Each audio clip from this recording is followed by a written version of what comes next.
Hey, you there. Thank you for watching and welcome to Forza Lions Forever. Today I have a 5v5 custom match on the most wonderful Necroxus map generator. So let's go ahead and introduce our players, starting with Team 1 here on the western side of the map and ending with Team 2 on the eastern side of the map. We'll start with the most north player on Team 1, and that is Sentinel Knocker. He is going first land as a Cybran in Ruby Red. Continuing on southward, we have the Emerald Green player of Crusader Nova. He's going first land as well as a UEF. To his south, let's say east by southeast, we have Han Solo going first land as a Seraphim in Seri Crimson. We'll have to see if he does indeed shoot first. The southwest, we have Ayahuasca Des going first land in Royal Blue as an Aeon.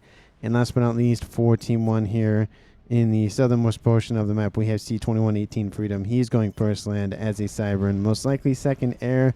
Usually the build order in these types of games. And of course, he is Cybran going Imperial Gray. So the racial disparities and makeup here for Team 1 are 1 Aeon, 1 UEF, 1 Seraphim, and 2 Cybrans. So all of the races are represented for Team 1 or the Western team.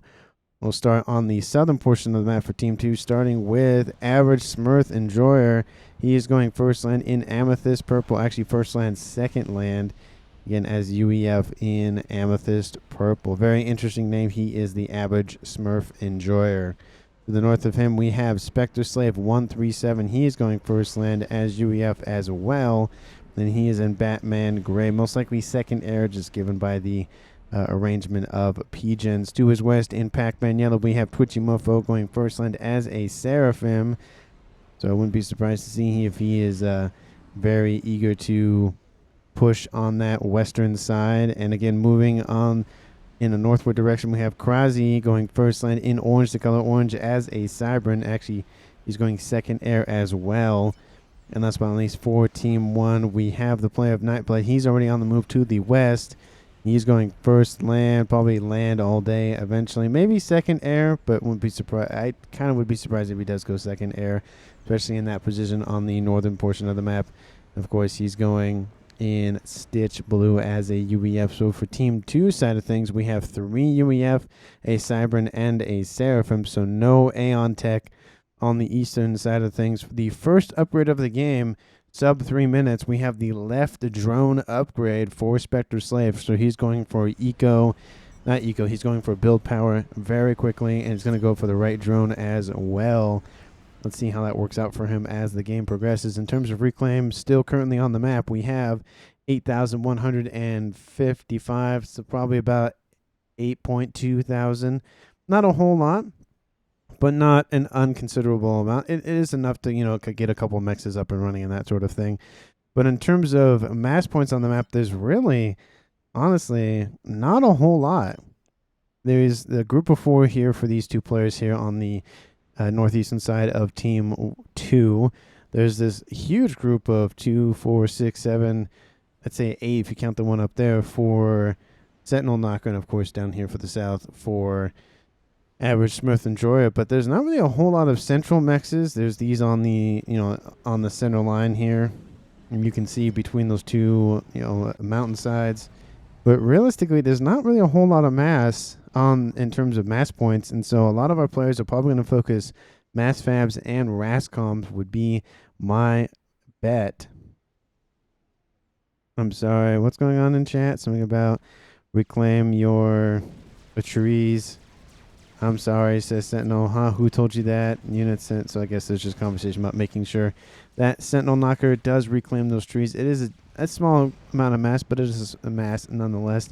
We had a couple of scout units here from Nightblood, but they were summarily destroyed by a couple of mantises from the player of Sentinel Knocker. And of course, counter scouts go out, but then get summarily destroyed as well. So neither player getting any early intel from either side of the map. We have the comm of C218 Freedom pushed fairly forward. Not incredibly as his opponent on Average Smurf, but we also have 2 other players for Team 2 on the southern side, so it's pretty much looking at a 1v3 situation Team 2 versus Team 1 over here. This will be a huge issue if Team 2 does not address it sooner rather than later.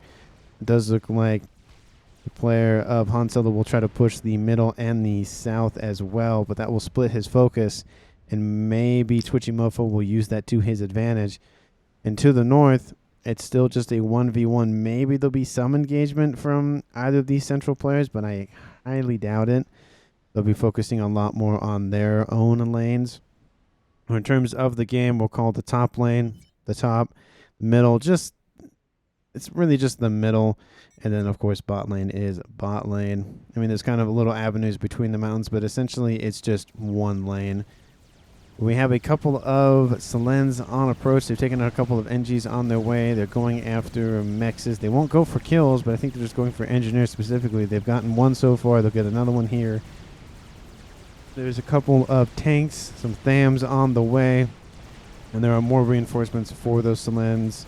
They will probably fall back due to the pressure from these Thams, but then there are units, of course, supporting them. We're going to go for that one mass extractor. They take it out. They need to retreat here pretty soon, but a bunch of units here from the player of Sentinel Knocker has pushed in a diagonal manner all the way, pretty much cutting off any reinforcing units here from Twitchy Mofo from getting to the position of Nightblood. Nightblood has gone T2. Of course, we saw that earlier. He's built a triad. He's lost 4 mexes. At least I think these were his. These are Seraphims, so they wouldn't be his. They're actually Twitchy Mofo. So Twitchy Mofo losing some eco there, but again, it's only T1. It's not a huge issue, but losing that amount of mass extractors early on can hurt you, of course, in the long run.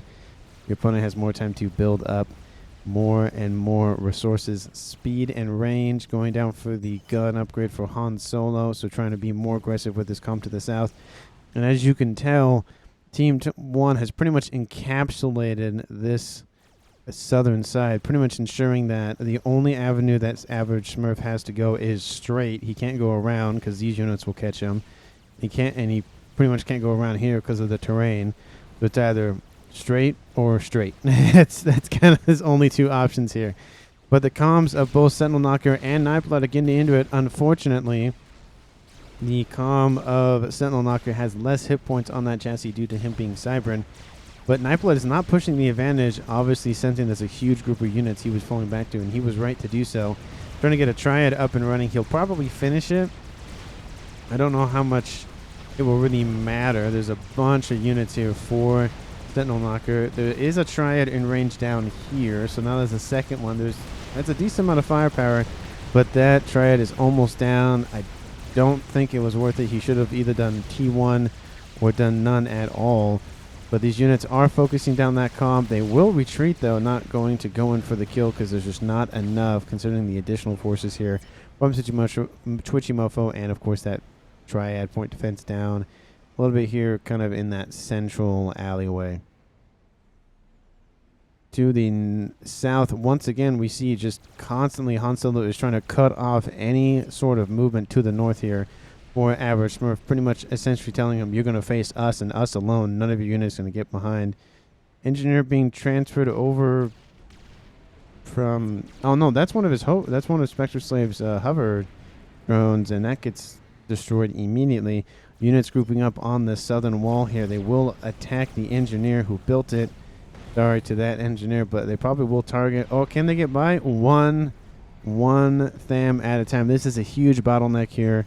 And if Team 2 doesn't exploit it, that's definitely a missed opportunity. A lot of these units will start to kind of, trickle in as time goes on. But it does look like Twitchy Mofo notices it and will start to move in. The advantage of that manipulating of the pathfinding is the fact that you can face less units at a time. And, instead of facing, 30 Thams, you could face, 5 or 6 at a time, and you could rep those hit points fast enough to where it doesn't even matter, or if you keep constantly facing 5. And that's why you want to keep all of your units together, because if they're all in range to attack, they can do a lot more damage than if some of them were only in range at a time. But Nightblood, sensing that Sentinel Knocker is going for an upgrade, which he just finished a T2, now he has 12,000 hit points on that comm. Unfortunately, Nightblood also has T2, but he's at 15,000. Still, the Cybern Commander is facing a disadvantage in the numbers game in terms of hit points. But still, he has the advantage in units, and so the Calm of Nightblood will eventually retreat. Going to get more pod shots in to get more veterancy.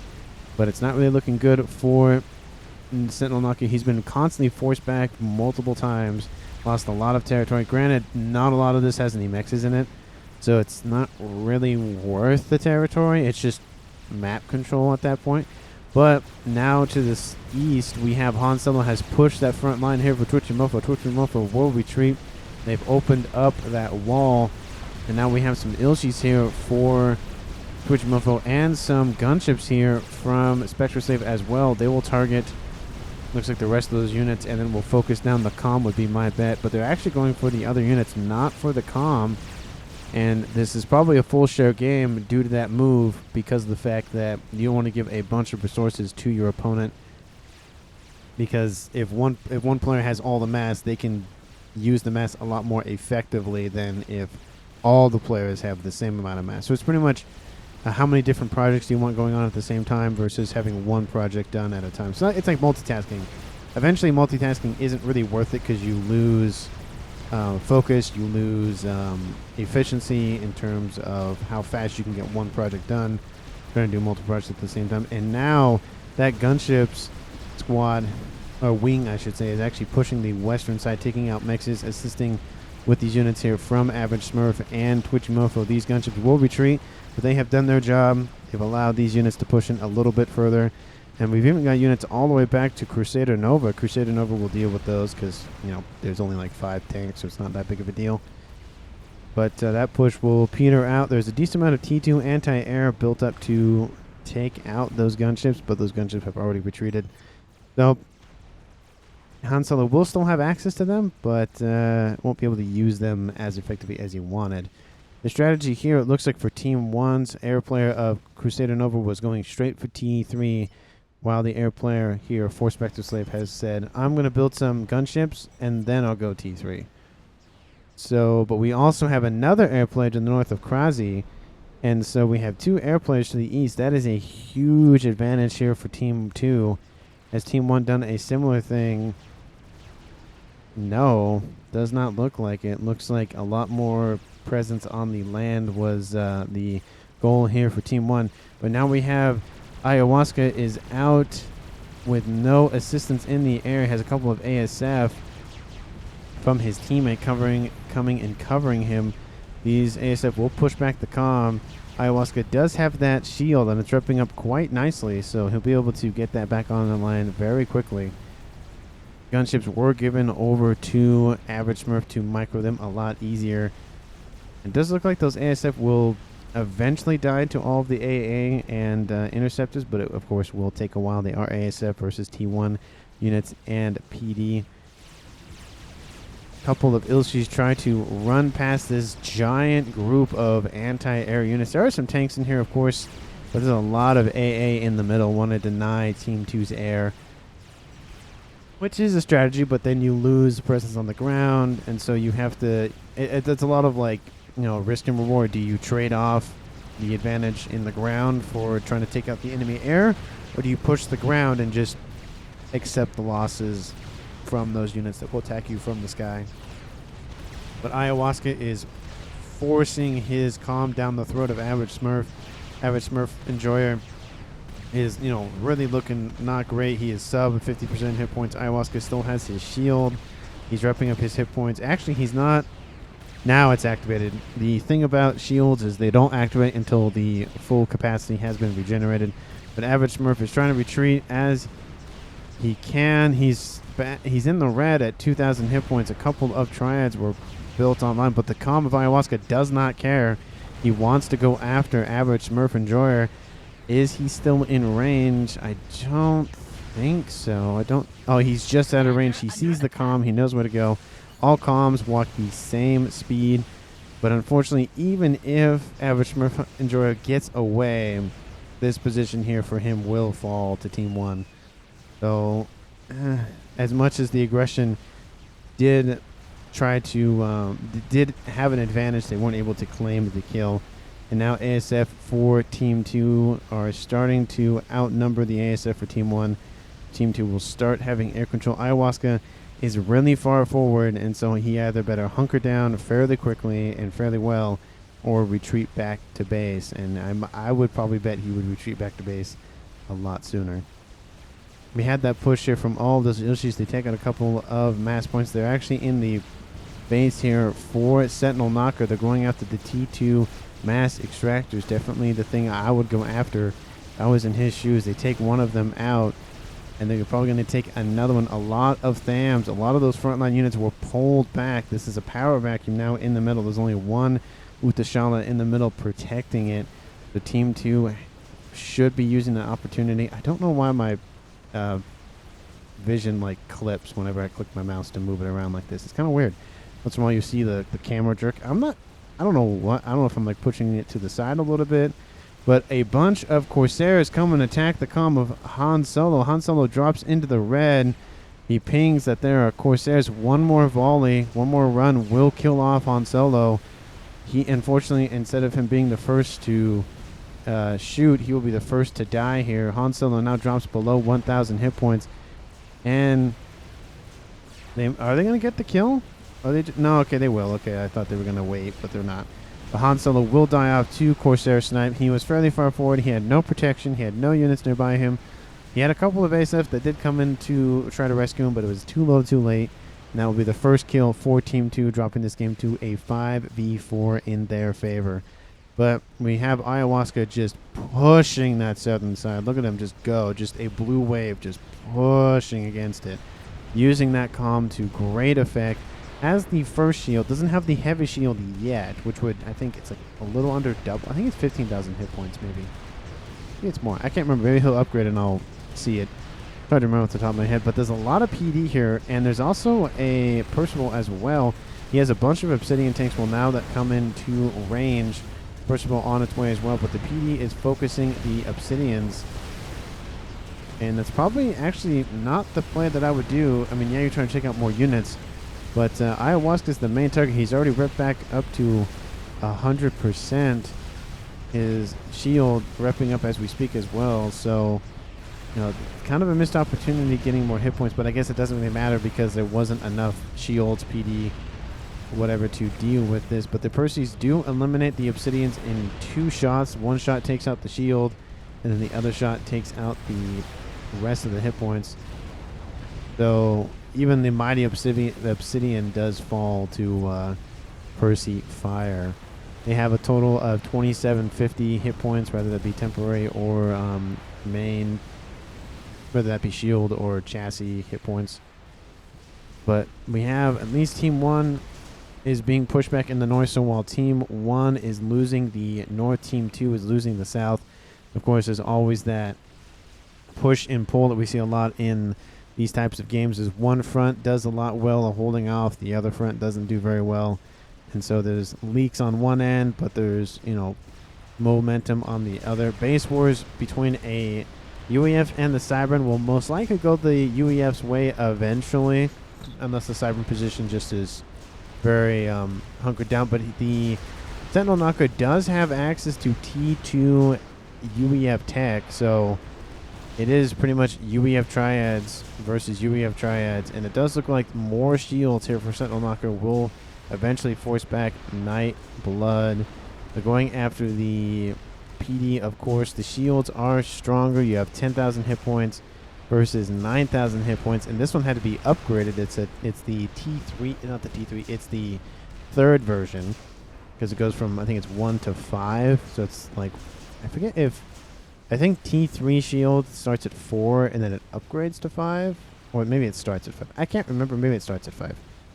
I guess that would make sense to me that the T3 shield would be, for the Cyberns, would just be the highest shield capacity.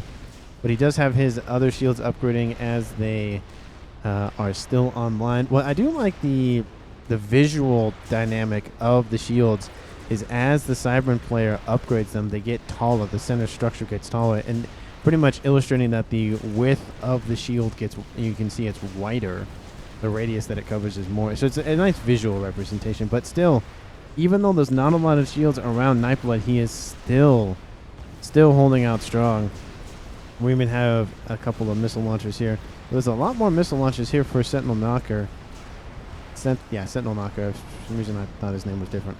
But he does have a couple of Percy's here. Nightblood does as well. He needs to get up some TMD, which he doesn't have. That's what pretty much has forced him off. A lot of this shield coverage would still be online had he had some TMD, which he does not. You can see the shield structure, of course, themselves are super weak. A couple missiles does them in. How does the south look? Well, it does look like Ayahuasca has retreated in the face of all of these Percivals. We have the comm of Spectre Slave. He has... Wait, does he have the back? He has the backpack missile, but does he have the full upgrade on it? Let's see. No, he hasn't upgraded to the nuke yet. He has the mobile missile launcher. He launches that missile. This does a lot of damage, even if it's, just its first state. If you upgrade it to the building nuke, it does a lot more damage. Can kill actually a lot of units. This will target... it's going to target just the production facility itself. No, it's going in the back line, going for units. Takes out a THAM and I think that was a T2 Extractor, but still, Ilshi's being a nuisance here for the center player of now Ayahuasca. Ayahuasca has inherited this base here from Han Solo, and they're just running down the side, taking out mechs, is just being a nuisance here for Team 1, taxing the APM. That is something you got to manage, especially when you get higher ranked, is how do you distract your opponent enough so where you can do something somewhere else. So if you're trying to build a Novax, how do you delay them long enough to where you can finish it? But we have Nightblood just getting assaulted by every missile that comes at him. And the Cybern missiles from these Vipers split. So even if the TMD for the UEF, the Buzzkill, can shoot one of the missiles, most of that damage will still get through. And all of this firepower still going after the column of Nightblood. He has 19,000 hit points on that shield. He is super tanky. Trying to use that comm literally as just a mobile, wall at this point, just a brick wall, just to shore up any incoming, damage. But missile launchers being thrown at this T3 facility. It will fall. There's no TMD nearby. ASFs are chasing the ASFs for Team 1 out of their territory, which is really interesting. The ASFs for Team 2 split off. Nice engage here for Crusader. Unfortunately, Team 2 still has the air advantage. Only one player has gone T3 air. 2 players have gone T3 air. That is definitely an advantage. So maybe eventually we'll see that advantage be used to knock Sentinel Knocker on the northern side. Team 2 starting to regroup here to the south. Average Smurf Hunter had the assistance of Spectre Slave. So Team 2 will probably hold this position. They are in a weakened state on the south, so another push maybe from an experimental or something will help them, either Team 1 either secure it or just completely kill off a player. But it does look like Spectre Slave gave over everything he built to Average Smurf Enjoyer to ensure that the APM is focused quite effectively. So I love that play out here from Spectre Slave. He assisted and then said, oh, even though I built it, you can have it. Like, I can't use it if I go back to base. Help me push him off his air grid so I can kill the grid. Says, who was that? Said, Crabby. Tell me when you have enough Corsairs. So there's a Corsair snipe going on at the moment, or at least the build-up for Corsair snipers going on the moment. We have Nightblood being forced back here on the now center side of this like hilly plateau thingamajig, whatever the heck you want to call this thing. There's not a lot of terrain issues in this game. The terrain is pretty smooth for the most part, so even if, like Utashal, there's a direct fire, so won't have a huge issue hitting anything. But you can see the amount of missiles coming off of these Vipers.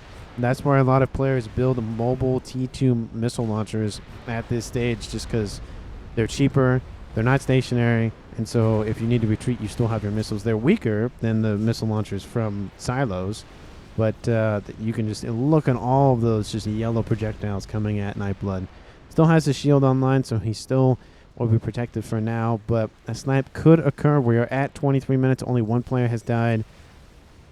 We should see a player die at about the 30-minute mark, especially with this amount of Corsair snipe. Amount of Corsairs built up here. We have 23. There's even one in the corner down here for Crabby. And that's looking a little bit scary. That could probably one-shot Crusader Nova. He does have one rank of veterancy, but nothing else. Couple of Titans try to push forward dealing with the missiles, but just the amount of firepower he had. Sentinel Knocker now has T3 UEF tech, the Ravagers, so he's combining the Cybern tech and the UEF tech. He's using the good PD for the UEF, and he's using the good PD for the Cyberns. I love that. I don't know about AA. I don't know if there's a specific AA installation for one faction there that's the best. But I do know that, of course, the PD is by far... the UEF has the best range of PD. Obviously, they get T3 Ravagers, which no other faction gets T3 PD. But the bricks are just don't care. They're going to charge through. Percival's trying to do their best to hit their shots. They miss a decent amount of them, though. But this forward brick will eventually fall. Just Nightblood is just feeling the pain here. He was winning that northern side, and then Sentinel Knocker went, I'm just going to stand here and have you just run into me and die, pretty much. And that has pretty much occurred here on that northern side. We're pretty much even now. It's about 50-50 map control. We have one experimental, a chicken just kind of sitting, and it looks like it is moving on to Sentinel Knocker. He is, well, no, he's retreating now. He was pretty far forward in terms of his main base and being able to, survive long enough against maybe an assault from an experimental. But a huge group of units here to the west here for Ayahuasca is going to do, I don't know, they're just maneuvering at this point. But it looks like they are trying to assist the comm of Sentinel Knocker on that northern side. We have some clink hammers being built up just to try to deter incoming fire from Team 1. But the bricks are moving in. We have only a couple of Percivals. They'll win that fight easily. We have UEF shields now being built here. The TMLs, the tactical missile launchers, are going after the mass extractors in the back line. That's going to be a confirmed kill. Loses that max. That's 9 mass a second. That was just evaporated from Nightblood. We have the chicken as not go north. It goes straight through the middle, and it's going after whatever it can hit at this point. A huge group of units there. A lot of them are T1, but there are some sniper bots. There's some bricks. So Ayahuasca trying to merge all of the factions he has available to him, which, if he gets all of the engineers, is all of them. But this chicken will retreat, and I don't really agree with that. I mean, he is in range of PD, but there's a decent amount of bricks here. They're going to get a lot of free damage here. We have units here from the back. They're bouncers, so they're not really that effective taking out ground units. The chicken has already fallen into the yellow. There's no air support here. The ASFs will eventually engage. It looks like the Corsair snipe is underway. A couple of broadswords are brought to deal with these bricks and missile launchers. There's also Percy's here to try to do what they can. ASFs just kind of staying nearby, not going for it. The Corsairs go for the missile launchers. Team 2, I don't know if that was worth it. Team 1 now knows about those Corsairs. They want it. Team 2 wants to engage those ASFs, at least Spectre Slave does. But the chicken, oh, that was, it's not good. We have Authams, we have bricks, we have Obsidians, we have Harbingers, we have 3 of the 4 assault bots or tanks, and a crab. That's a lot of forces here for Team 1 for Ayahuasca. And this chicken will go off. The Einstein will activate. A lot of those THAMs were taken out, but they're going to give that a wide berth. Multiple groups of units going in different directions, ensuring that they get the maximum number of survivors. ASS will now engage, and I think they're going to go after the Corsairs. No, they're not. They want to commit, and they don't want to commit, and they want to commit, they don't want to commit. It's very wish-washy engagement. But the ASFs just sitting on the ring. There's a spread out amount of SAM sites that'll help, whittle the numbers down for Team 2. And now the engagement has fully commenced. Bad turns here for both players on Team 2. Team 1 will succeed in securing the air. There are Corsairs coming to assist, but of course the amount of ASF, it doesn't really matter. The Corsairs just get obliterated. That Corsair snipe does not work out. Team 1 secures air control at 28 minutes.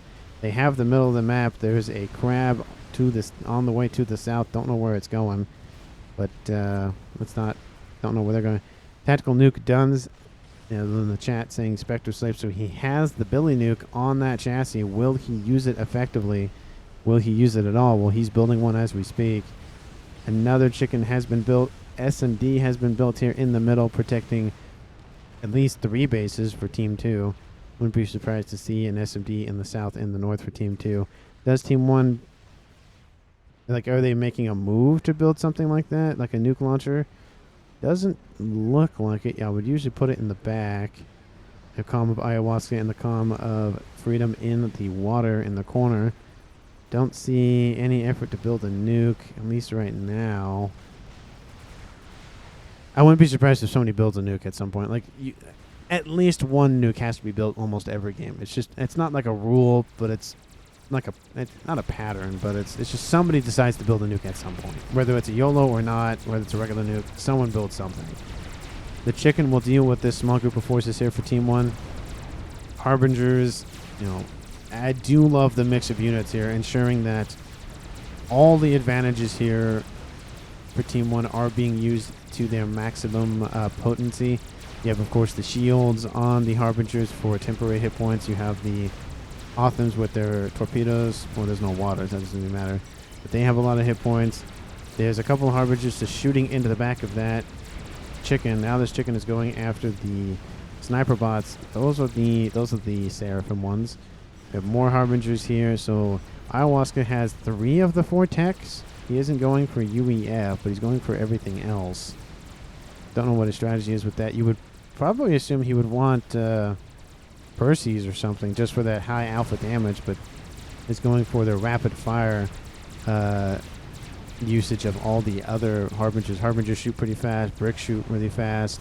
The Otham shoot pretty fast. So going for high rates of fire versus the slow rate of fire, but the high damage output per shot. Still, Team 1 is holding strong in the north. They've pretty much completely knocked out Nightblood from the middle of the top lane, and he's forced back, quite severely. He's retreating to the main base. He's going for a Fat Boy. One Fat Boy is not going to be enough to knock this position out. There's too much artillery. There's too much PD. It's not going to be enough. He probably needs at least 2, if not 3, to really knock that position out. ASFs are given the patrol order to just go back and forth. The Billy Nuke is trying to be deployed against the forces here to the south here. We have a Crab pushing the front line, a Fat Boy in the back, a bunch of Percys with a bunch more shields. How many shields is that? Sometimes I like to just see how many. 23 shields. They are covering a lot, and each shield has 3,000 hit points. So, what is that? 69,000. Is it really 69,000? Yeah, 69,000 hit points. That's a lot of hit points to just shield. Another Billy Nuke gets launched, deals damage to a couple of those units. Some of them get clipped, but some of them do die in that exchange. They're being launched fairly quickly from the comm of Spectre Slave. This one's going for this Crab right here. And he tried to predict when it would get there. It's going to be a little too late on that. And it's hard, especially for that distance, to really get when you should launch the nuke and where you should put it. But we have a couple of broadswords here for Team 1. From the player of Crusader Nova. They're taking out those mechs once again. You can see the range. Maybe it clipped it a tiny bit, but that's insignificant amounts of damage. The Fat Boy does get in range of the Crab, and the Fat Boy will stay online. Another Billy Nuke will launch. This one's actually a really good placed one. There's 2 Fat Boys here. As long as the units here for Team 1 pretty much stay here, a lot of them will be taken out, or at least take a significant amount of hit point loss. Fat Boys are doing a considerable job, though, dealing with a lot of these units. There are a couple of Percys in there as well. They take out a small group of units. They take out a couple of bricks as well. So that tactical nuke was fairly placed, considering time and how long the missile takes to travel and how slow it is and all of that. These units from not Spectre Slave, from Freedom will fall back though. And now a chicken in the middle will deal with all of these NGs trying to get the reclaim. Reclaim fairly important. Team 1 leading the reclaim game by about a 3-2 advantage, but in terms of total mass accrued and generated mass per second, Team 1 still winning it by about 200 mass a second. going to buy 70,000 mass. That's it. That's not a lot of mass at 33 minutes. Being Team 2 only being down by 70,000. That's not bad. Another ASF engagement. It's not enough. Team 1 will still hold air control. And now more so, they have so many ASFs. How many is that? It's over probably 150 at least. Nope, it's 130. It's pretty close. Is there any more in the back? Yeah, 130. With 7 bingo on fuel. Oh, I hit that button. Apologies for that. The overseer button is just right above the little adjust game speed scroll. So sometimes I accidentally clip it. But this was a nice group of units that got taken out by that. Billy Nuke takes out, I think, some NGs and some either Redeemers or Sniper bots, one of the two.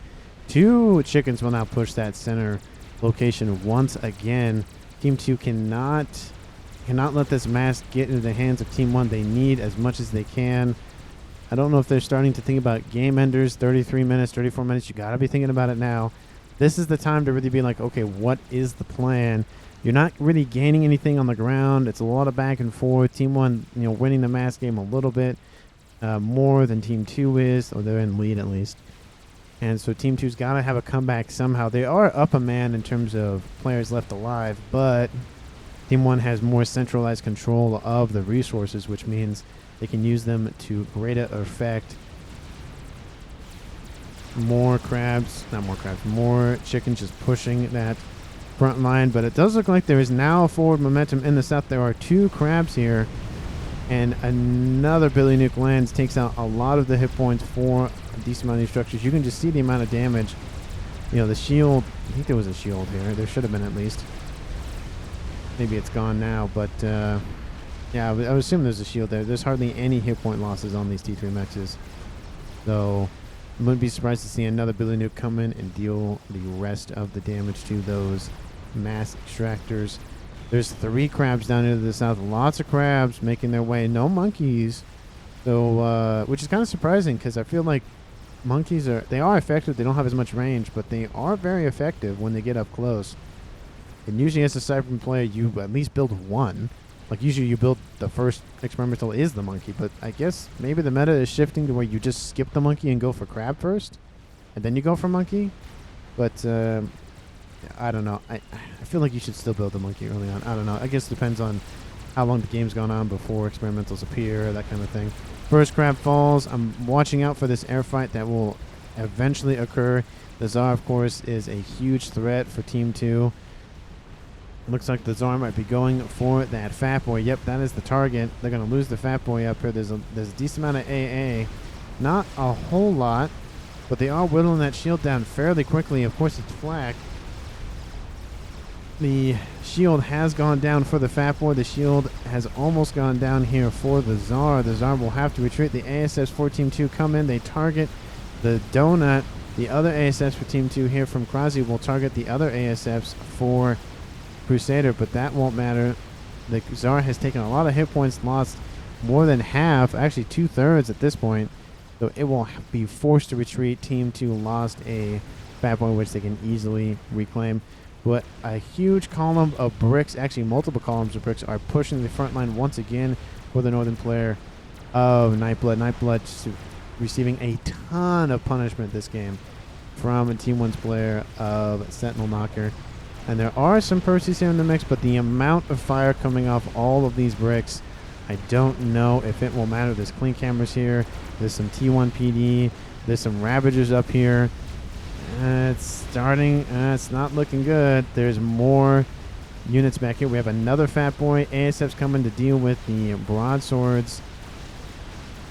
There's not a lot of AA here on this side for Team 2. There's a bunch of trebuchets just doing some nonsense over here, taking out this T3. Actually, it's only T2, so there's a lot of resources devoted just to protect one T2 extractor. And there'll be a decent amount of mass here for Team 2 to scoop up. Team 1 is not really getting close to that. That is in Team 2's territory. They're not getting anywhere near it. They took out a defensive position, but was it worth it? I don't know. The amount of mass that they're going to leave here, I don't really think it was really worth it, honestly. And they're not going to hold on to it anyways, so it was almost just a mass dump. But on the south, another push with another crab and a bunch of other units, another explosion. Again, one of those is going to be a comm, and I'll be like, oh, it's fine. It was just a Billy Nuke, but it will be a comm death, and I'll be kicking myself. Haven't missed a comm death yet, but there's only been one, so 100% ratio so far. That's pretty good. T1 PD is taking out a bunch of units here. They're focusing the AA, but you can see T1 PD, they are highly effective. The rapid fire rate, lots of damage, and I think they will just kill off this crab outright. The crab will will fall down and take out a couple of the bricks nearby it and some of the PD as well. So just goes to show that even T1 PD, 37 minutes in, can actually do a whole lot as long as it's in large numbers. 1 or 2 is not going to do it. A line of like 20 or so might do it. But there's a nuke been built here for Team 2. I feel like that's kind of far forward. I mean, that is his main base, so it's not that far forward. I probably would have put it back here. But there is a nuke loaded. Is there any SMD? There's one down here. It's loaded. There's one in the middle. That one isn't loaded. Team 2's... Oh, I guess there's one back here. That one's loaded. The nuke launches. Where is it going? If it's a missed opportunity, if it doesn't go for the middle here, that would be my attack. But it's going north up here to this huge fire base that has been a thorn and Nightblood side for a very long time. Now we're going to track this nuke in motion, and it is going to land. Let's get rid of all the little icons so that way it gets a nice clear picture of the nuke as it lands. Kaboom. Takes out everything. The bricks get out just in time. But that is all that makes it out. A bunch of clean cameras are now going to be spammed up here for Sentinel Knocker, just ensuring that that north side is protected against Fat Boys. Chickens push forward. The Zara has made its appearance. It's dropped a lot of its hit points once again. There's AA on the chicken. It's not a lot, but it's something. It's better than nothing, and it doesn't look like the shield has recharged just as of yet. No, it is being targeted first, so the shield did recharge. The ASFs will come in and summarily destroy it, but there's not a lot of ASF there to really deal with the shield. The crab will push on the southern side, and the chicken will fall. This Tsar should not still be online. There's now gunships and strap bombers on the approach to deal with the Fat Boys. That'd be the primary target. Was that a Billy Nuke? Okay, that was a Billy Nuke. I was like, please don't be an actual player. But the Fat Boy will stay online. 3 Fat Boys. That's starting to get to critical mass. You can see. Okay, don't march forward with them. That's not a good idea. But even though, slowly but surely all those hit points are constantly whittled out, the Fat Boy's now in range of the crab. The shield is going to go down. Targeting the Fat Boy. It's going to die. First Fat Boy is down. There's still 2 Fat Boys, and a third one almost, not almost, but a third of the way done. Mass will be in Team 2's corner. There's a crab that needs to be scooped up. Yep, the NGs are on the way. Do they have T3 already yet, says Nightblood. The first crab falls with the assistance of these Percy's pushing forward. Do they have already been built? Oh yeah, right there. It's a Duke for the player of Crusader Nova. So that's gonna hurt. Targeting the air grid, looks like it for Team 2. That is a lot of mass storage. Why? Why? Just why? Why is it all right here? Why is it just... Oh, actually, that's Spectre. That's the wrong player. The... Why? 7. How many East mass storages do you have? Why do you need to have 72,000 mass just stored up? What are you doing with all that mass storage? Like, mass storage only works when you expect to have a bunch of mass in your bar. Why are you just building a bunch of mass storage? You just thinking about all the reclaim you're getting? I really don't know, but Corsair is trying to take out the Fat Boys, and they won't get it, just barely. The shields around the Fat Boy will stave off a lot of that fire, actually all that fire, and now the Fat Boy shield will recharge here fairly quickly. 100 hit points per second is pretty good. One while you can, says Ayahuasca in Kael's voice. I think if you were in the game, you would hear the actual voice lines, the taunts, but I don't think you can hear them while you're casting. The donut does go down in Team 2's side of the map. How much reclaim is that? That is 24,000. Decent chunk. That's a fat boy. The artillery hits the column of Spectre Slave. They're trying to get a shield online for him. A bomb goes off and kills the column of Spectre Slave. Oh, that's gotta hurt. He was almost under shield coverage. And that will be a kill for Team 1, dropping this game to a 4v4. Spectre Slave, of course, was the one with all of those mass storages for some reason. Where's... There it goes. I was like, is it going to transfer control? 73,000 mass killed with Billy. I had a TMO with 37,000 killed. Oh, it's just some humble bragging going on between our players here on both teams. But we have counter artillery. Yep, here for Team 2. Oh, but it's not shielded. What have I said about getting shielding online? Okay, you're getting more shielding online. Okay, good.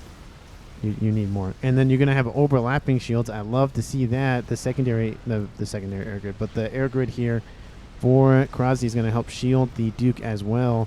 So now the Artie is forced to shoot the other Artie, and that's kind of how it goes.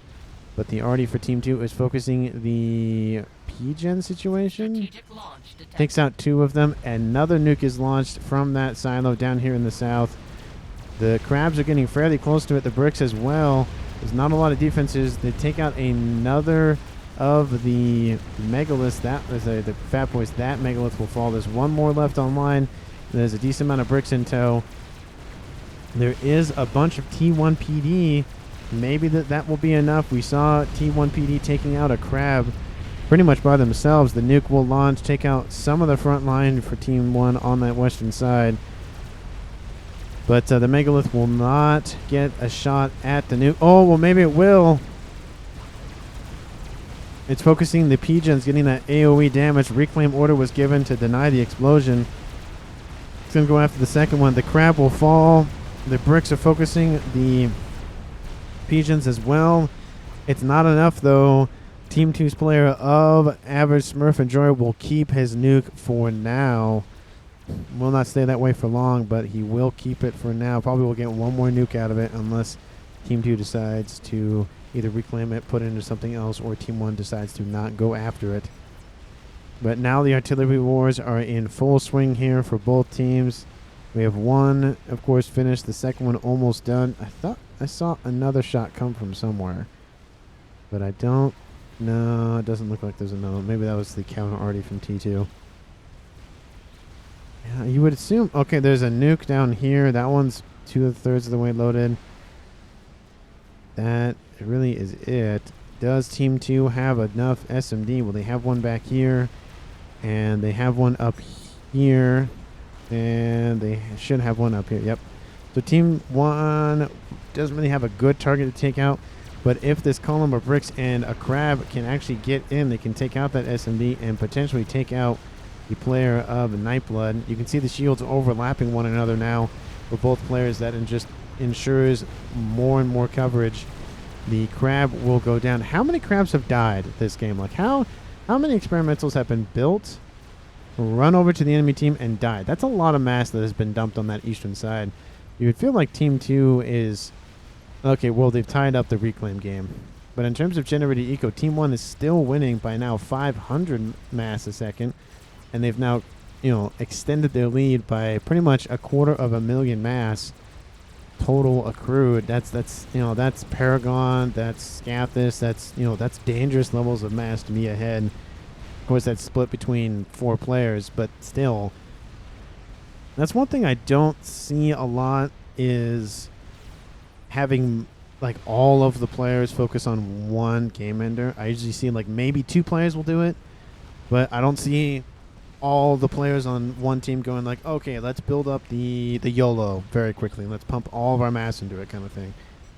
Of course, the danger with that is you don't have mass to hold the front line or anything like that, but you could finish the experimental silo faster or whatever the case may be. But we have a Novax, so maybe it'll target the P-Gens. That would be always a good target. Go after the mass fab farms. That's a good target. Look at the spread for all these mass fabs, ensuring that they don't have a cascade explosion going on.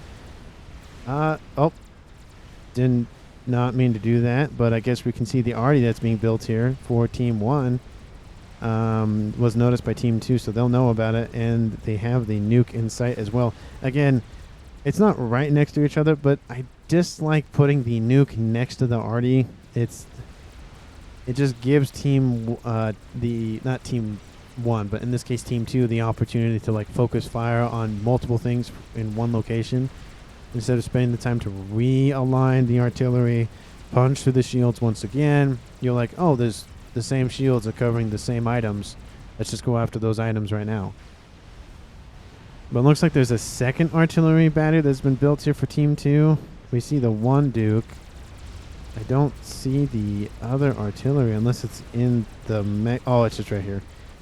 Oh, there's 3 of them. Apologies. There are 3 artillery here for Team 2 for Nightblood.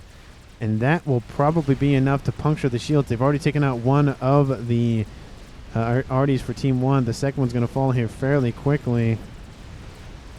The shield coverage is trying to, be spammed back up once again, but facing a 3v1 situation, the chicken will finally get through that front line that Sentinel Knocker has held for so very long.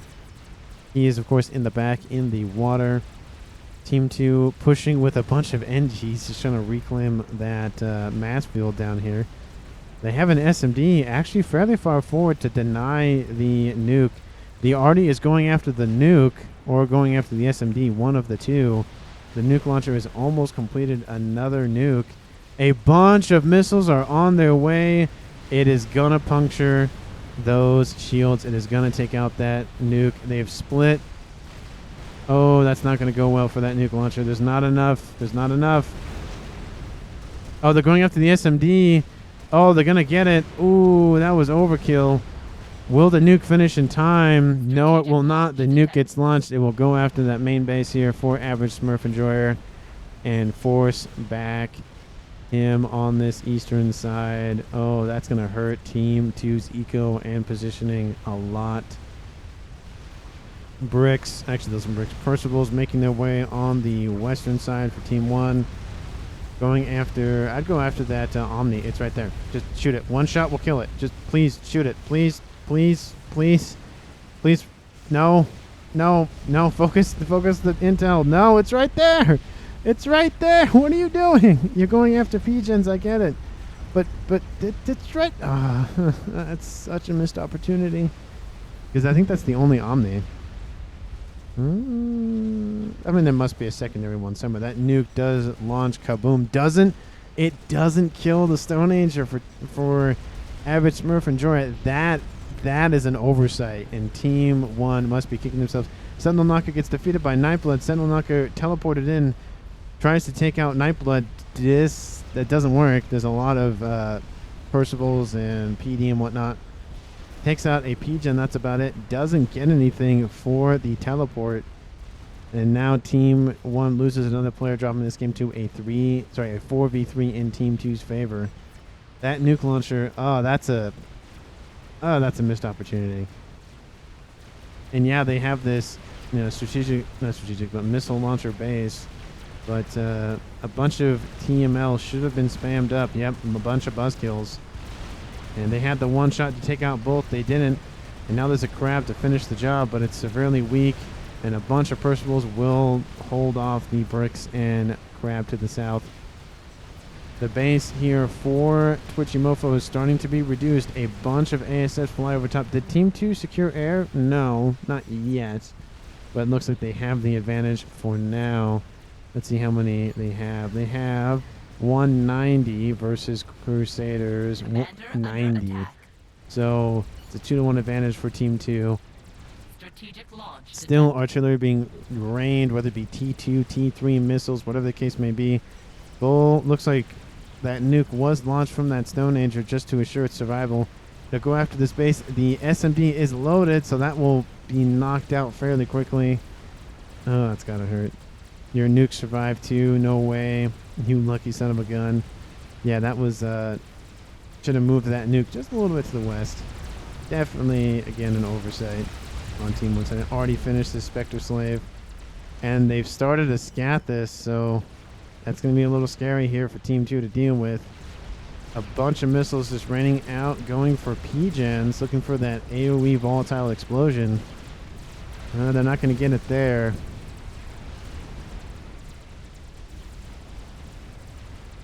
But it just looks like it's starting to slow down a little bit. You know, artillery missiles are still being launched at one another, but there's not a lot of movement on the ground.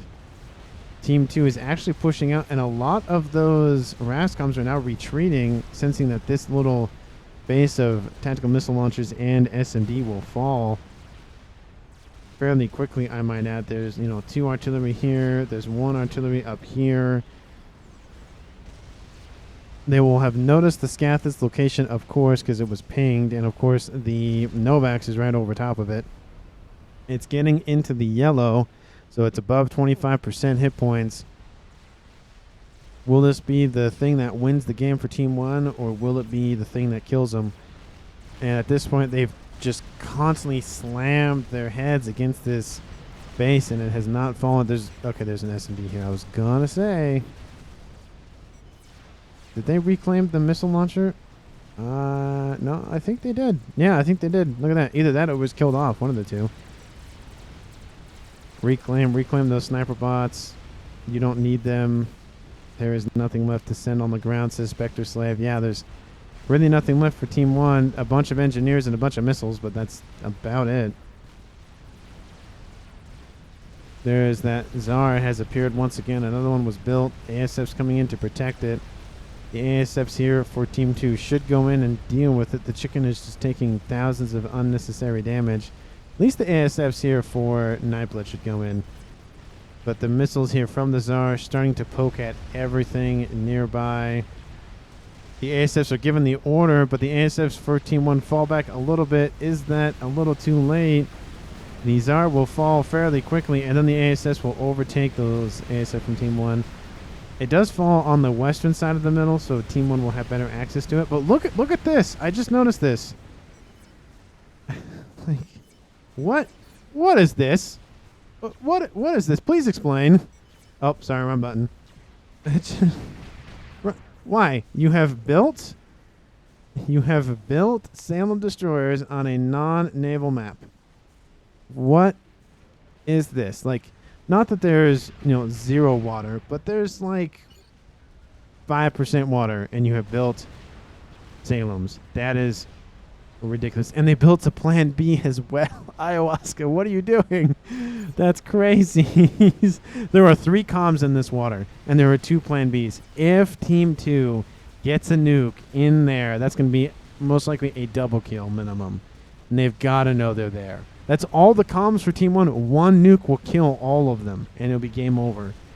I would not have my comm there. Like, I get it. I would at least put 1 up here. At least spread them out a little bit. That is a dangerous grouping, but a lot, and I say a lot of missiles are inbound to deal with 1, maybe 2 of the T3 Mechs. That's a lot of missiles. That's just a lot of missiles. That's way overkill. And they're being lasered down as we speak. How much mass does it take to build a missile? These are for freedoms. It costs...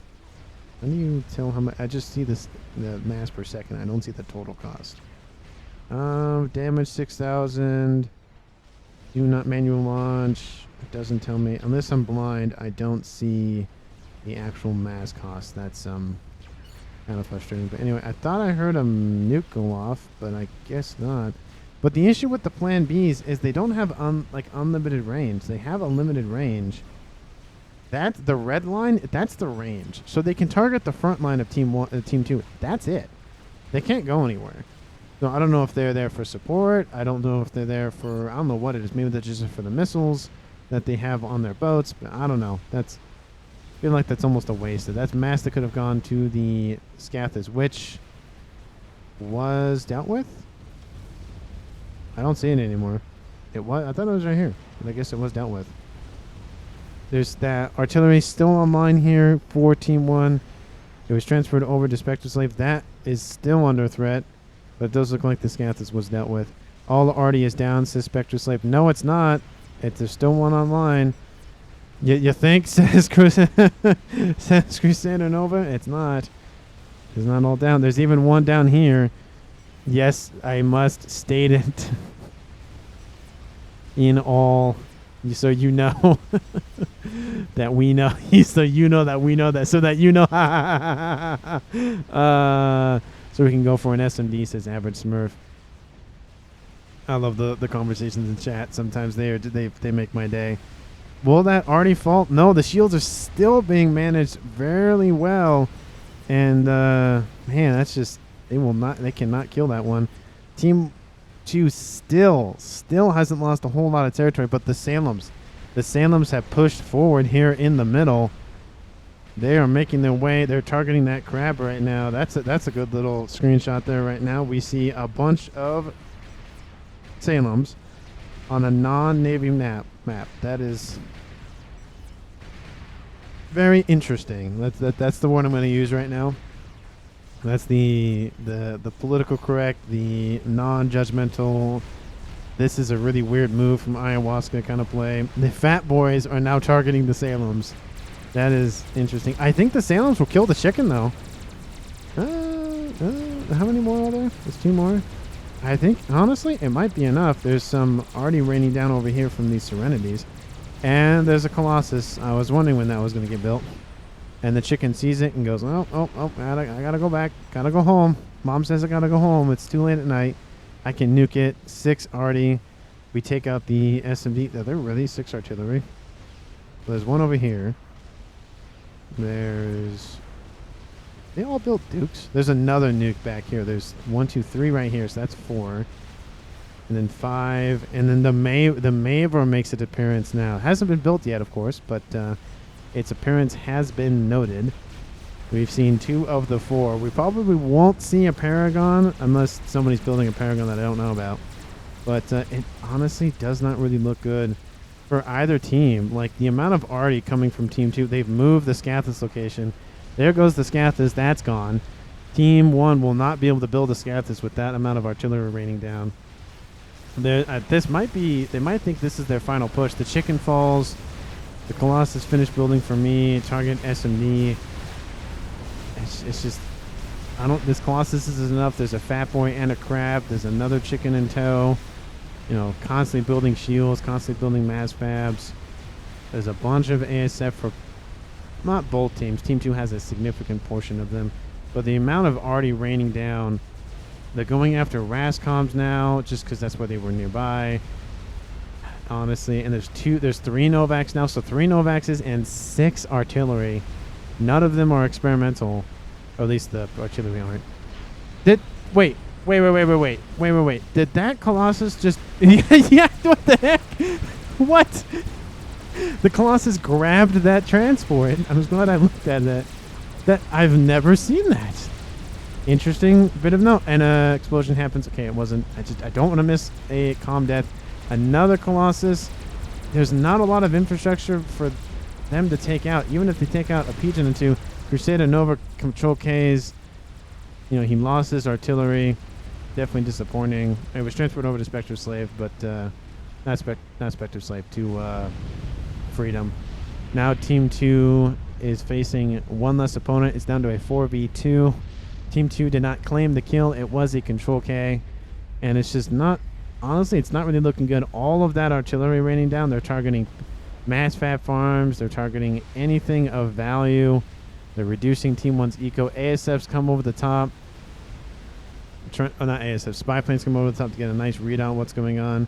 Pings go down. There's another artillery. GC spams his Spectre Slave. Yeah, I mean, it's true, but it does look like Freedom Control K says that's probably not going to go my way or our way. So now Team 1, all the resources... Oh, no.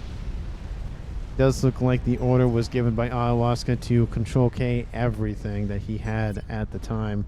Team 2 will win by just pretty much forcing their opponent out. And that is a way to win the game, is just saying, okay, we're going to just pummel them to the point where they can't do anything.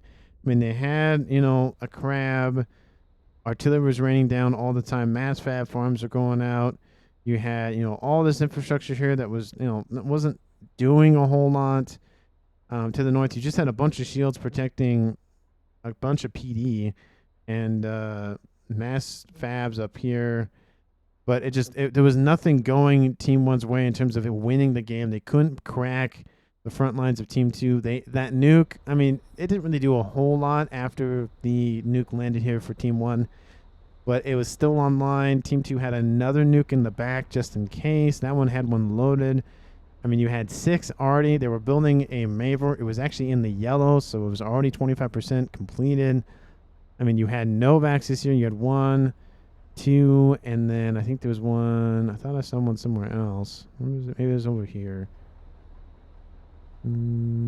Yeah, 3. So they were fairly spread out.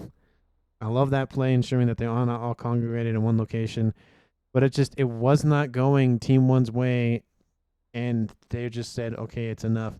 But the fact that Ayahuasca built naval units on a map that shouldn't even had naval units to begin with is just hilarious to me.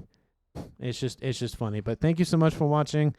I greatly appreciate you listening to my little rant at the end of the video. Please like it. Please comment down below. And if you haven't hit the red button, the red subscribe button down below the video, and you've been enjoying my cast, enjoying my content, please go ahead and click it. It tells me that I'm doing a good thing, and it shows that there's more investment from you. And so it makes me want to invest even more. It makes you want to invest even more. And it's just a positive feedback loop. But thank you so much again for watching. And I will see all of you wonderful, wonderful, beautiful people. Yes, and including you. And yes, I am talking specifically to you. I will see you in the next one.